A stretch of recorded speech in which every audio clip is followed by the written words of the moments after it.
Hello, welcome back to my channel. My name is Yan Ying, and in today's video I will talk about the questions you should ask yourself before deciding your career path in electrical engineering.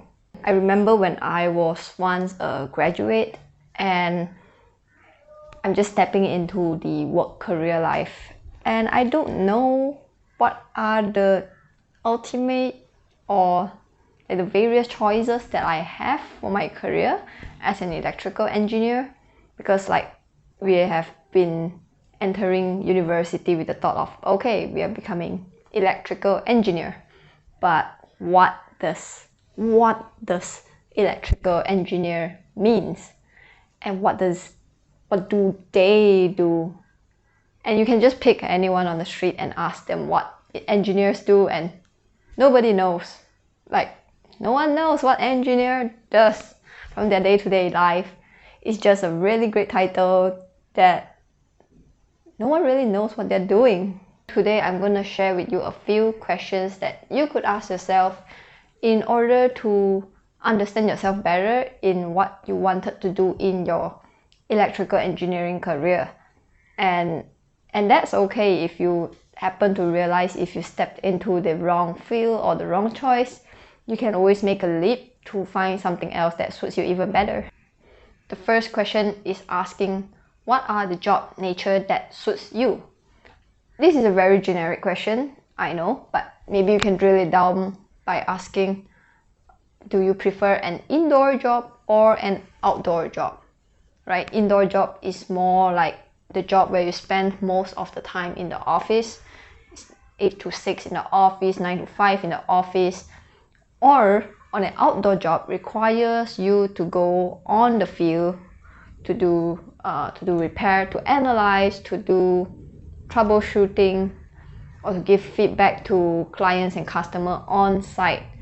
And those jobs are not in the space where you are working in the aircon room, and it requires you to maybe work under the sun. And outdoor jobs tend to have a more flexible or unlimited work hours. It depends on what sort of job you are getting.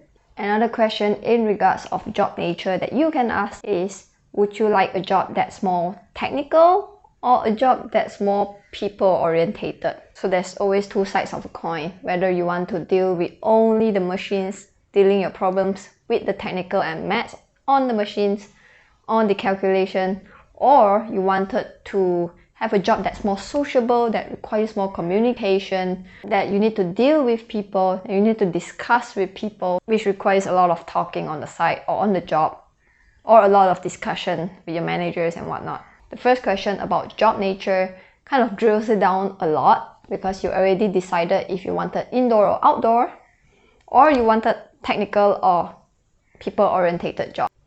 The second question involves in whether you want to work in a big company or a small company. Big as in the multinationals or like government-linked corporates that are huge, and small companies as in small medium enterprises, people who own their own businesses, which runs under the engineering functionality. So the thing with big and small corporates has its own pros and cons, and I think it drills down to what you are more keen to pursue at the moment of time upon your graduation. Things might change along the road, but it doesn't matter, because things and people change all the time, and it's not a one-size-fits-all until the day you are dead. So the comparison between big and small companies, I did a really summarized overview on big and small companies. Big companies often would be you are the master of something once you get into the role, because in big companies the roles are very niche, the roles are very specialized, and you don't do too much that's not outside of your job functionality. And in small companies, it would require you to be jack of all trades. A small company that runs on 20 people would require your help across different job functionalities in order to cooperate, in order to join discussion to improve the company work processes. Joining a small company is able to give you a general overview on how the company runs, and it also lets you know how each person is doing their job very specifically.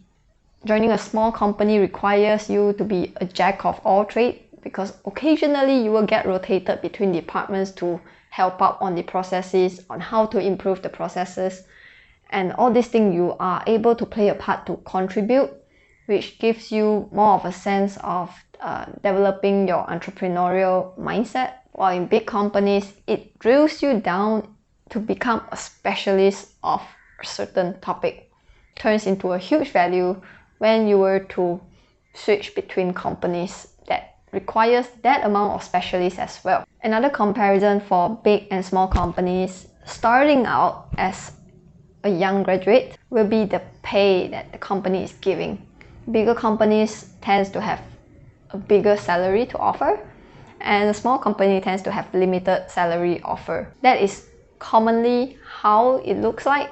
It's not 100%. It is subjected to where you are in the country, which location, geographical reasons, and what I said could apply only in Malaysia, and you will have to understand your country even better than I do. Next, of course, you are thinking that we just graduated, we are students, we want to pay off our debt, we should go for big fat pay. But that's not always the case, and it drills down to the third question. The third question is, what is your personal goals in life? Your personal goals is not necessarily the career goals that you are looking into. Career goals are something that you started thinking once you're in the company working, but before you join a company, it is a good time to think that what is your personal goals in life. Like what you wanted to achieve in 5 years' time, what you wanted to achieve in 10 years' time.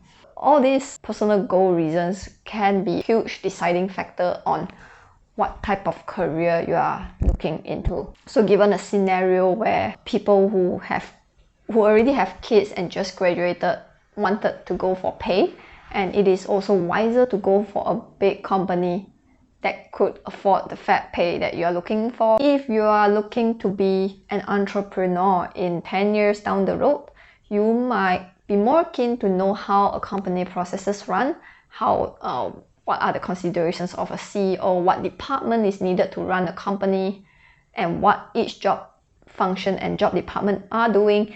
And that would be a very good choice if you join a small company, because it allows you to be more in touch of all of the work processes, and it helps to build up the entrepreneurial mindset and the business management mindset.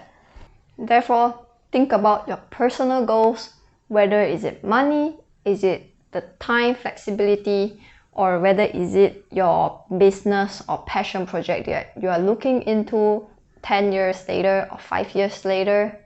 Or you can also think about, is there anything or any special knowledge that you are very interested to learn about?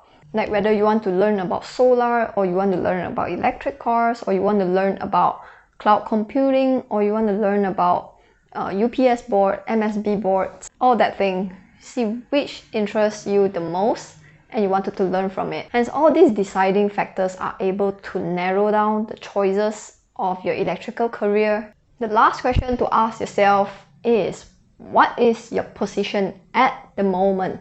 What do I mean by that? Current position can mean your financial leverage, your personal freedom, whether you have any commitment levels to your family or your parents, and also not forgetting if you're already having a side hustle, or you're doing tutor, or if you're doing a small startup on the side, can your time cope with job that you're gonna take on? Because that will mean extra time commitment, especially when it comes to a full-time job. Before you step into the work career, you might also want to consider, do you have plan B, C, D, or just plan B, whether if you have any plan to fall back on, should your job makes you unhappy, should your job fails you, should your job get you into trouble, should you not find any passion in the work you are doing after several months getting into it. And these are considerations to think about. If you have a high commitment level, it also means that you can't just simply drop out of a job that you don't like because you have families to take care of. But if you are more free, you might want to consider getting a job that makes you happy and it doesn't cause any depression or detrimental effects to your health. There is so much effect what a job can do to you because you are doing it 8 to 9 hours a day, and you need to evaluate what are your priorities in life, and should you lose the job, would anything in your current position changes for better or for worse? It is super important to understand your current position because you don't want to get tied down contractually, physically, emotionally to the job, because all these burdens would drain you out so much and cause a burnout, and it really just goes downhill from there. Have a lookout on yourself before you dive into a job due to the urgency of societal perception that you need to get a job as soon as you graduate. That is not the case. Take your time to evaluate, because that will tell you how abruptly or how spontaneously you can or cannot accept a job offer. So with all that sharing, all the questions that I post out, I hope that it helps you to narrow down and to help you evaluate what are the jobs that suits you, that interests you, that are able to lead you to the right way in your electrical engineering career. There are so many types of jobs available for electrical engineering, and please do not rush into a career that you do not find yourself interested in.